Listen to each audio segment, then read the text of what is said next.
Hey guys, what's up everyone? Welcome back to the channel. This is Shivam Dwivedi and you are watching Economics Easy है chapter number 15 external sector in India. और आज हमारी video number 180 है। जी हाँ दोस्तों, धीरे धीरे करते हुए 180 नंबर वीडियो पर आ चुके हैं। और आज के सेशन में आज जो मैं आपको कराने वाला हूँ that is most important topic and the name of topic is foreign investment. क्या पढ़ेंगे हम? फॉरेन इन्वेस्टमेंट पढ़ेंगे।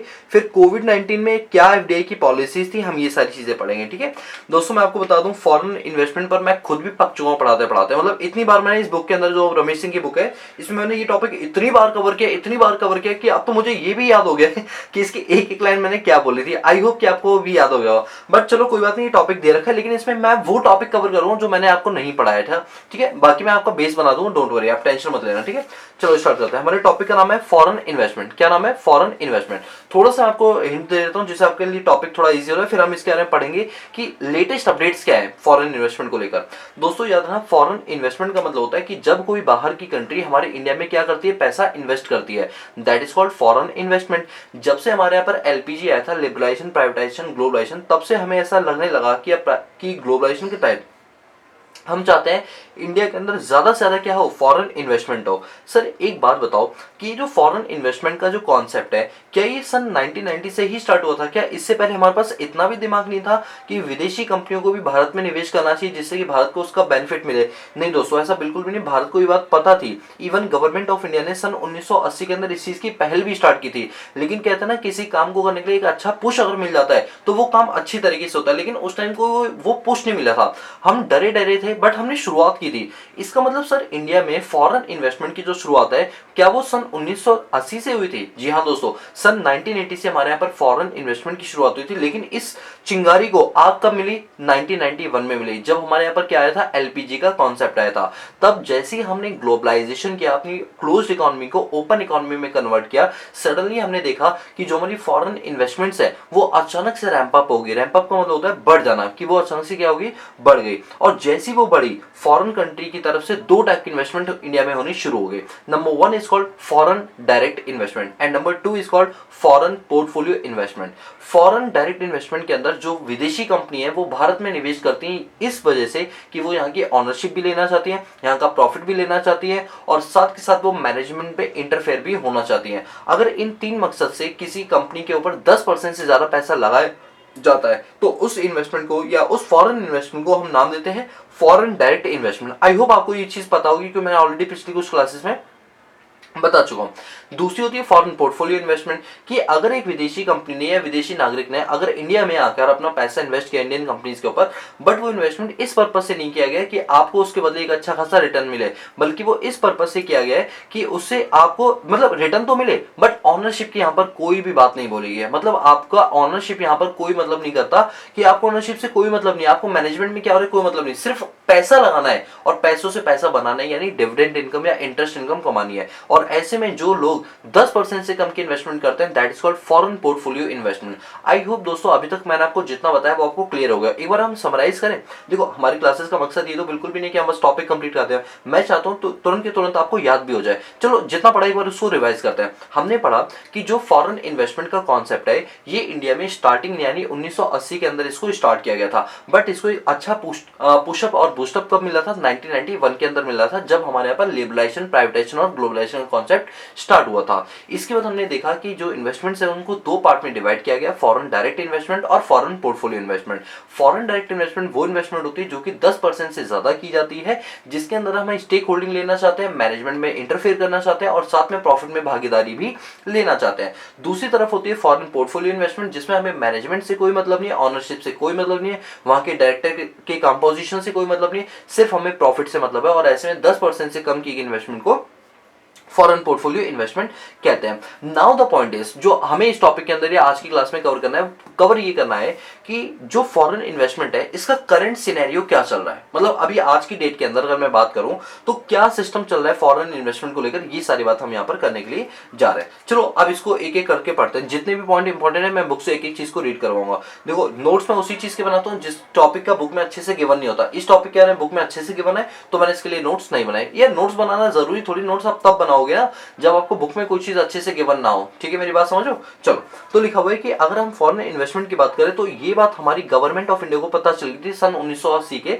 बाद से, लेकिन ये कॉन्सेप्ट सबसे ज्यादा प्रचलन में आया था जब इकोनॉमी के अंदर रिफॉर्म आया था 1991 के अंदर। तब इंडिया ने अपनी ओपन इकोनॉमी को जैसे ही खोला तब से डायरेक्टली या इनडायरेक्टली तरीके से इंडिया में निवेश होना शुरू हो गया और इस कंसेप्ट को नाम दिया फॉरेन इन्वेस्टमेंट। ठीक है, अब इंडिया के अंदर अगर हम बात करें आज की डेट में, यानी कि 2021-22 तक अगर हम इन्वेस्टमेंट की बात करें, सबसे ज्यादा इन्वेस्टमेंट हमने सन 2016-17 के अंदर देखने के लिए मिला, क्योंकि ये वो समय था जिस समय हमारे यहाँ पर सरकारें बदली थी और उन्होंने नए रिफॉर्म्स लाने यहाँ पर शुरू किए थे। वैसे सरकार 2014 में बदली थी, बीजेपी सरकार सेंट्रल में 2014 के अंदर आई थी, लेकिन 2016-17 के अंदर एक ड्रास्टिक चेंज देखने के लिए मिला, क्योंकि उस टाइम पर ओबामा प्रेसिडेंट थे और जानते हो यही वो साल है जब ओबामा इंडिया के अंदर विजिट करने के लिए आए थे और सडनली यूएस के इन्वेस्टर्स को ऐसा फील हुआ कि अगर हमारा प्रेसिडेंट किसी कंट्री में जा रहा है और मोदी जी से, भाई साहब ओबामा की दोस्ती तो बहुत अच्छी थी, आप जानते हो ना, ओबामा की जो फ्रेंडशिप है वो मोदी जी से बहुत अच्छी थी। इवन डोनाल्ड ट्रंप की भी थी, ऐसी बात नहीं है, डोनाल्ड ट्रंप की भी बहुत अच्छी, बल्कि मैं तो कहूंगा डोनाल्ड ट्रंप की ज्यादा अच्छी फ्रेंडशिप थी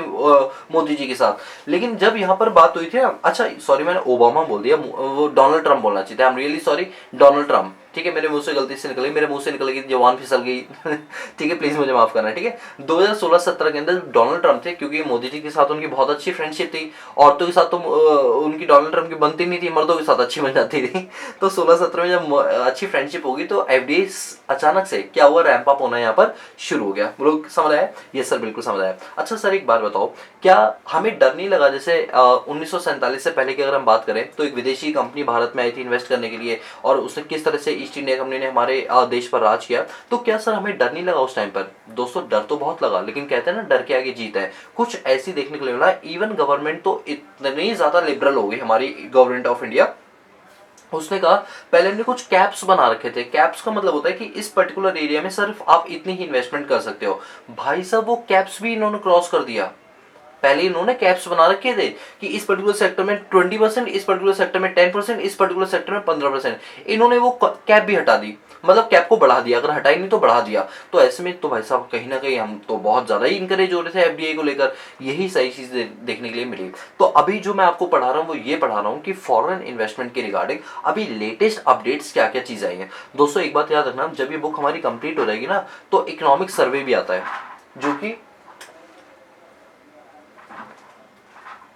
जो कि हर साल रिलीज किया जाता है। ठीक है, अब जो इकोनॉमिक सर्वे आएगा ना हमारा 2021-22 वाला, मैं आपको वो इकोनॉमिक सर्वे जरूर करवाऊंगा। उस पर बकायदा मैं 10-20 लेक्चर तो बनाऊंगा ही बनाऊंगा, दैट इज मोस्ट इंपॉर्टेंट, जिससे आपको करंट अफेयर का पता चलेगा। और ये सारा हमारा इस वाले चैनल पे नहीं आएगा, जितने भी हमारे जैसे जो इकोनॉमिक अफेयर्स होते हैं या जो ये वीडियोज आएंगी वो सारे हमारे दूसरे चैनल पर आएंगे, इंस्पायर्ड इकोनॉमिक्स। तो पैरेलली उसको भी सब्सक्राइब कर लेना। ठीक है, क्या नाम है चैनल का? इंस्पायर्ड इकोनॉमिक्स, वो हमारा दूसरा चैनल है। ठीक है, चलिए अब यहाँ पर बात की गई कि अगर हम बात करें आज की डेट में तो एफडीआई को 100% कर दिया गया कुछ सेक्टर्स के अंदर। जैसे अगर मैं आपको सेक्टर्स बताऊं, जैसे हमारे यहाँ पर एयरपोर्ट्स है, एयरपोर्ट पे अगर आपको कोई डेवलपमेंट या इंफ्रास्ट्रक्चर प्रोजेक्ट करना है किसी एफडीआई मतलब बाहर की कंपनी के द्वारा, यस नो डाउट आप 100% एफडीआई इसमें कर सकते हो। ठीक है, चलिए अब हम एक एक करके पॉइंट पढ़ते हैं, हमें ज्यादा अच्छे से समझ आएगा। ठीक है, देखो the single branded retail trading, जिसको एसबीआरटी बोलते हैं, एसबीआरटी का मतलब होता है single branded retail trading, is now open for 100% FDI under automatic root. ये जो एसबीआरटी था स्टार्टिंग अंदर जो रिटेल ट्रेडिंग होती थी फॉरेनर्स के द्वारा, उस पर एक कैप लगाई गई थी, बट सडनली गवर्नमेंट को ऐसा लगा इस कैप को लगा के तो हम एफडीआई को रोक रहे हैं, इस कैप को खत्म करो और एफडीआई का कितना रेट कर दो 100%। यानी अगर कोई विदेशी कंपनी हमारे यहाँ पर रिटेल ट्रेडिंग सेक्टर के अंदर आना चाहती है, नो डाउट आप आइए, भारत में पैसा लगाइए और खूब कमाइए। वॉलमार्ट क्या है? एक रिटेल ट्रेडिंग चेन है। अगर वो इंडिया में आना चाहती है, यस आ सकती है पूरे 100% एफडीआई के साथ, कोई इसमें दिक्कत वाली बात नहीं है। दूसरा, the construction and real estate brokerage open to receive 100% FDI under automatic route. अगर कोई रियल एस्टेट बिजनेस अगर इंडिया में आना चाहता है तो यस वो बिल्कुल अपनी एफडीआई लगा सकता है, वो भी पूरी 100% के हिसाब से, वो भी ऑटोमेटिक रूट से। आपको कोई प्रायर अप्रूवल की जरूरत नहीं, आप ऑटोमेटिक रूट से इंडिया में आइए। ठीक है, तीसरी चीज, aviation sector allowed to receive 49% FDI under automatic route. अच्छा एविएशन में जैसे आपकी जितनी एयरलाइंस होती है ना, जैसे लाइक विस्तारा हो गई, इंडिगो हो गई, जेट एयर हो गया और आपका एमिरेट्स हो गया, ये जितने भी एविएशन इंडस्ट्रीज हैं, अगर इन एविएशन इंडस्ट्रीज में भारत में इन्वेस्टमेंट्स करनी है, नो डाउट आप आइए इन्वेस्टमेंट करिए, लेकिन आपकी कैप है दैट इज 49%, इससे ज्यादा नहीं। हाँ, अगर आप इससे ज्यादा करना चाहते हो तो आपको गवर्नमेंट से परमिशन लेनी पड़ेगी, बट 49% तक अगर आप पैसा लगाना चाहते हो, नो डाउट आपको कोई कुछ पूछने की जरूरत है, आइए ऑटोमेटिक रूट से पैसा लगाइए। बट इससे ज्यादा है तो आप गवर्नमेंट से एक प्रायर अप्रूवल ले लो, गवर्नमेंट को लगेगा तो आपको दे देगी, नहीं लगे तो मना कर देगी, ठीक है। इसके बाद आता है हमारा फॉरेन इंस्टीट्यूशनल इन्वेस्टमेंट्स। दोस्तों ये वही टॉपिक आ गया, मैंने बहुत डिटेल में बताया था इसके बारे में, चलो मैं फिर से बताता हूँ। फॉरेन इंस्टीट्यूशनल इन्वेस्टर्स क्या होते हैं? ये वो इन्वेस्टर्स होते हैं, अच्छा FII बोलते हैं और QFI, अच्छा आपको याद आ रहा है मैंने बताया था ना, FII और QFI क्या होते हैं? पहले मैं बात करता हूँ FII की, फॉरेन इंस्टीट्यूशनल इन्वेस्टर्स। अच्छा, कोई विदेशी बंदा अगर हमारे भारत के स्टॉक मार्केट में, बॉम्बे स्टॉक एक्सचेंज में या नेशनल स्टॉक एक्सचेंज में अगर वो पैसा इन्वेस्ट करना चाहता है तो वो डायरेक्टली नहीं कर सकता। गवर्नमेंट ने पूरी तरह से प्रोहिबिट कर रखा है कि कोई विदेशी बंदा इंडिया की कंपनी में पैसा डायरेक्टली नहीं लगा सकता, उसको बीच में एक मीडिएटर अपॉइंट करना पड़ेगा। तो भारत सरकार ने कुछ मीडिएटर्स बनाए जिनका नाम है फॉरेन इंस्टीट्यूशनल इन्वेस्टर्स। बेसिकली ये क्या है? ये ग्रुप है जो कि अपने फॉरेन इन्वेस्टर्स को रजिस्टर्ड करेगा और फॉरेन इन्वेस्टर से पैसा लेकर ये फॉरेन इन्वेस्टर के बिहाफ पर इंडिया की कंपनी में पैसा लगा, जो रिटर्न आएगा उसको कुछ परसेंट कमीशन ये अपने पास रखेगा, बचा हुआ ये फॉरेनर को दे देगा। यानी सर इंडिया में क्या फॉरेनर डायरेक्टली पैसा नहीं लगा सकते NSE BSE में? नहीं दोस्तों, उनको किसकी मीडिएटर की हेल्प लेनी पड़ती है, इसको बोलते हैं FII। अब जब FII को करते हुए 5 साल हो जाते हैं, जब इनकी यूनिट बड़ी होती है, इनके अंदर एक्सपर्टाइज आ जाती है, तो इनको लाइसेंस दे दिया जाता है किसका? QFI का। तो ये बन जाते हैं क्वालिफाइंग फॉरेन इन्वेस्टर्स। क्या बनाते हैं? Qualifying foreign investor. दोनों बिल्कुल सेम है, बस फर्क इतना, ये फ्रेशर है और ये 5 साल से ज्यादा का टाइम पीरियड हो गया। तो ऐसे में अगर कोई फॉरेनर इंडिया में पैसा लगाना चाहता है तो वो किसके थ्रू लगाए? FII या फिर QFI के थ्रू पैसा लगाएगा। तो पहले क्या था कि FII के थ्रू कितना पैसा इंडिया में निवेश किया जा सकता है, वो लिमिट कम थी। बाद में हमने इस लिमिट को बढ़ा के कितना कर दिया? 49% कर दिया, वो भी ऑटोमेटिक रूट से। यानी अगर आप 49% तक पैसा लगाना चाहते हो, गवर्नमेंट की कोई परमिशन नहीं लेनी, आइए आप पैसा लगाइए और अपना पैसा कमा के जाइए। बट अगर उससे ज्यादा करना चाहते हो तो आपको अप्रूवल की जरूरत यहां पर पड़ेगी, ठीक है। इसके बाद है the market place based model of e commerce sector has been allot 100% FDI। अच्छा आपको याद है हमारे यहाँ पर कई सारी जैसे लाइक मिंत्रा हो गई, फ्लिपकार्ट हो गई, अमेजॉन हो गई, ये जितने भी कंपनियां ऑनलाइन है ये सब बाहर की कंपनियां हैं। जैसे फ्लिपकार्ट की बात कर लो, अमेजॉन, ये सब बाहर की कंपनियां हैं। आप मुझे बताओगे फ्लिपकार्ट कहाँ की कंपनी है, अमेजॉन कहाँ की कंपनी है, ठीक है। इन दोनों कंपनियों की कंट्रीज के नाम बताओगे कहाँ की कंपनी है, ठीक है। अब आप ये बताओ कि जो दोनों कंपनियां बाहर से है, ये सर बिल्कुल, बट इंडिया में क्या इनका बिजनेस नहीं चल रहा? अरे सर पूछो मत, जोरों शोरों से चल रहा है। लॉकडाउन में तो अमेजॉन फ्लिपकार्ट की तो चांदी चांदी हो गई, सोना सोना हो गया था, चांदी चांदी भी नहीं। तो अब ऐसे में हमने उनको बोला कि अगर आप भारत में निवेश करना चाहते हो, नो डाउट दोस्तों 100% आइए। लूट मची है, लूट कितने परसेंट की? 100% की। आप देख रहे हो हमारी भारत सरकार कितनी ज्यादा खुश हो चुकी है कि आइए लूट के ले जाइए। मतलब लूट के मतलब पैसा हमारे पास बहुत है, दबा के इन्वेस्टमेंट करिए, खुद कमाइए, हमें भी कमाइए, और बस मेरी बात को समझ पा रहे हो क्या है? तो ई कॉमर्स एक्टिविटी में 100% FDI यहाँ पर कर दी गई, ठीक है। इसका लिखा हुआ है in case of FDI the pharma sector. अच्छा फार्मा सेक्टर क्या होता है? जैसे फार्मास्यूटिकल लाइक मेडिसिन वगैरह की होगी, तो फार्मास्यूटिकल जो सेक्टर है उनमें जो ड्रग्स और जो कॉस्मेटिक्स होते हैं, तो इनमें इन्वेस्टर्स को बोला गया कि अगर आप करना चाहते हो, यस आप FDI इसके अंदर भी कर सकते हो, लेकिन कुछ प्रोविजंस आपके लिए, कुछ रूल्स आपके लिए, उनको फॉलो कर दो, फिर आप बिल्कुल कर सकते हो, ठीक है। अभी एक बात बताओ, जब से कोविड-19 का पेंडेमिक चला है तब से क्या लगा है कि FDI उतनी हो रही होगी जितनी होनी चाहिए। द आंसर इज क्यों? तो जो कोविड-19 है इससे सिर्फ इंडिया नहीं झेल रहा, हर कंट्री झेल रही है, और हर कंट्री पर इसका नेगेटिव इंपैक्ट पड़ा है। बस फर्क इतना है कुछ कंट्री पर इसका ज्यादा नेगेटिव इंपैक्ट पड़ा है, कुछ पे कम पड़ा है, बट नेगेटिव सब पे इंपैक्ट पड़ा है। तो जब से हमने ये देखा ना कि कोविड चला है, तब से बहुत सी कंट्री का FDI रूट थोड़ा सा कम हो गया। मैं ये नहीं कह रहा खत्म हो गया, मैं कह रहा हूँ इंडिया के हिसाब से अगर देख रहे हैं तो थोड़ा सा कम हो गया है। जब से कम हुआ है तब से हमारे पास रेवेन्यू लॉस होना शुरू हो गया, गवर्नमेंट को रेवेन्यू लॉस होना शुरू हो गया। तो उस रेवेन्यू लॉस की भरपाई करने के लिए गवर्नमेंट ने एक स्कीम लॉन्च की है, आत्मनिर्भर भारत अभियान। इसके तहत बोला गया कि अच्छा ऐसा है कि आप FDI पर डिपेंड मत रहो, अगर FDI नहीं हो रही कोई बात नहीं, हम भारतीय लोग भी अपने आप को संभाल सकते हैं, और आत्मनिर्भर भारत पैकेज के थ्रू आप क्या करो, वो काम खुद करना शुरू करो। जो हम विदेशी कंपनी से एक्सपेक्ट कर रहे हैं ना, वो हम इंडियंस खुद करेंगे और आत्मनिर्भर बनेंगे, हमें किसी पे डिपेंड होने की जरूरत नहीं पड़ेगी। तो ये भी अच्छा रहा। देखो कहते हैं ना, देखो कोविड आना मैं तो कहूंगा बहुत गलत था, बट थोड़ा सा बिजनेस टर्म में सीखोगे तो आपको पता चलेगा कि कोविड से हमने कई सारी चीजें सीखी है। चाहिए। ये जो बिजनेस एनवायरनमेंट होता है ना कि कैसे सर्वाइव किया जा सकता है बुरे से बुरी हालत में, हमने वो यहाँ से सीखा। हमने सीखा सेविंग्स कैसे की जाती है, हमने सीखा कि जैसे हमारे जो रिलेशंस होते हैं वो कितने ज़्यादा इंपॉर्टेंट होते हैं और किस टाइम पर कौन कमा जाए कुछ पता नहीं। मतलब कोविड 19 से हमने बहुत कुछ सीखा, एज अ बिजनेसमैन भी सीखा, एज अ पर्सनल लाइफ भी हमने बहुत सारी चीज़ सीखी। तो बताओ आपको ये चीज़ समझ आ गई। चलो अब इसके बाद यहाँ पर क्या आता है कि फॉरेन इन्वेस्टमेंट जो कंट्री में हो रही है वो दिन पर दिन बढ़ती जा रही है। क्यों? क्योंकि हमारी जो इंडियन गवर्नमेंट है वो लिबरलाइज होती जा रही है। लिबरलाइज का मतलब चीज़ों को आसान बना रही है, कॉम्प्लिकेटेड नहीं बना रही है। तो जितना ईजी ऑफ डूइंग बिजनेस होगा इंडिया में करना, ईज ऑफ डूइंग बिजनेस, याद है ना इंडिया की 63rd रैंकिंग थी 2020 के अंदर। तो ईज ऑफ डूइंग बिजनेस जितना ज्यादा आसान होगा उतना ही आपके यहाँ पर एफडीआई का रेट क्या हो जाएगा, बढ़ जाएगा। तो ईज ऑफ डूइंग बिजनेस में और एफडीआई में दोनों में कैसे रिलेशन है, डायरेक्ट है। अगर ईज ऑफ डूइंग बढ़ेगा तो एफडीआई भी बढ़ेगी, और अगर ईज ऑफ डूइंग कम होगा तो एफडीआई ऑब्वियस सी बात है क्या होगी, आपकी कम होगी। अरे नहीं समझे क्या? चलो ठीक है। अच्छा ये कुछ डेटा दे रखा है एफडीआई का नवंबर अप्रैल का। दोस्तों ये डेटा आपको याद नहीं करना बिकॉज ये थोड़ा ओल्ड डेटा है। आप जब भी एग्जाम दोगे उस हिसाब का डेटा आप पढ़ना। सर हमें नहीं समझ आता कि कौन सा डेटा याद करना चाहिए, तो डोंट वरी, हमारा इकोनॉमिक सर्वे वाला जो वीडियो आएगा इंस्पायर्ड इकोनॉमिक्स पे, उसको जरूर देखना। अभी इकोनॉमिक सर्वे जब ये बुक कंप्लीट हो जाएगी ना तो मैं आपको इकोनॉमिक सर्वे भी कराऊंगा पिछले साल का, और जो अगले साल का नया आने वाला है वो भी कराऊंगा, जिससे आप दोनों में कंपेयर कर पाओ आसानी से। बट वो इस चैनल पे नहीं, याद है ना, दूसरा चैनल इंस्पायर्ड इकोनॉमिक्स, उस पर आएगा। तो अभी से उसी को सब्सक्राइब कर लो, अभी के अभी उसको सब्सक्राइब कर लो, जिससे कि अगर कोई ऐसी वीडियो आए तो आपको वो नोटिफिकेशन उसकी मिले। बेल आइकन भी प्रेस कर दिया करो मेरे भाई, ऐसे मत छोड़ा करो। चलो अब यहाँ पर क्या लिखा हुआ है। एक्चुअली बात यह ना काफी टाइम बाद मेरी तबीयत में सुधार आया है, तो जोश अचानक से वापस आ गया है, तो मन करता है आपके साथ गुफ्तगू की जाए थोड़ी सी, ठीक है।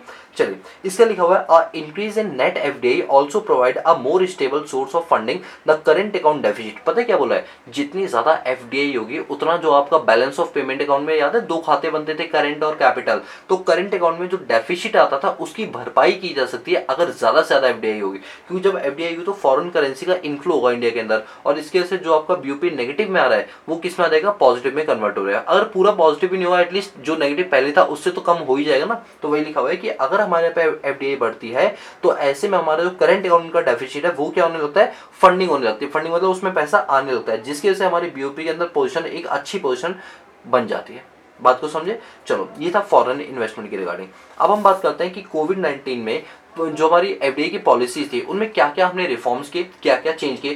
कहते हैं कि बदलते मौसम के अनुसार हमें भी अपने आप को बदलना पड़ता है। अगर हम नहीं बदले तो बिजनेस एनवायरनमेंट हमको बाहर निकल के फेंक देगी। और देखो हम इंटरनेशनल बिजनेस पढ़ रहे हैं एक तरह से, या इंटरनेशनल सेक्टर पढ़ रहे हैं, तो अल्टीमेटली बातें तो बिजनेस की ही हो रही है ना, ठीक है। चलो ये थोड़ा करंट अफेयर से रिलेटेड टॉपिक है, पढ़ के देखते हैं। देखो क्या लिखा हुआ है कि जैसे गवर्नमेंट ने देखा कि जो कोविड 19 सिचुएशन है उसके हिसाब से इन्होंने एफडीआई के अंदर एक बहुत बड़े बदलाव किए। कब किए, अप्रैल 2020 के अंदर। अब वो क्या बदलाव किए, उन्होंने कहा as per new FDI norms. अभी पहले क्या था कि पहले कोई भी बंदा इंडिया में आके पैसा इन्वेस्ट कर सकता था, लेकिन जब से ये कोविड आया ना तब से हर गवर्नमेंट बड़ी दिक्कत में आ गई है। उसे लगता है कहीं ऐसा ना हो कि किसी डोमिनेंट पोजीशन इंडिया में बहुत ज्यादा हो जाए। दोस्तों मैं आपको एक बात बताऊं, आपको ध्यान से मेरी बात को सुना, उससे आप इस चीज को पूरा रिलेट कर पाओगे। अगर आप मेरी वीडियोस को देखते हो इंस्पायर्ड इकोनॉमिक्स पे, तो उस पे जो बिल्कुल स्टार्टिंग में जुलाई का महीना था, तो मैंने जुलाई के महीने में न्यूज़पेपर में एक आर्टिकल पढ़ाया था जिसके अंदर मैंने बताया था कि किस तरह से चाइना की कंपनी ने भारत के एचडीएफसी बैंक में निवेश बढ़ा दिया अपना। चाइना की जो आरबीआई ना, चाइना की आरबीआई को पता है चाइना की सेंट्रल बैंक को क्या होता है, पीपल्स बैंक ऑफ चाइना। जैसे हमारी बैंक को सेंट्रल बैंक को क्या होता है, आरबीआई, वैसे ही चाइना की सेंट्रल बैंक का नाम क्या है, पीपल बैंक्स ऑफ चाइना। तो इसने क्या किया था कि एचडीएफसी बैंक के अंदर अपना स्टेक 1.75% से बढ़ा दिया।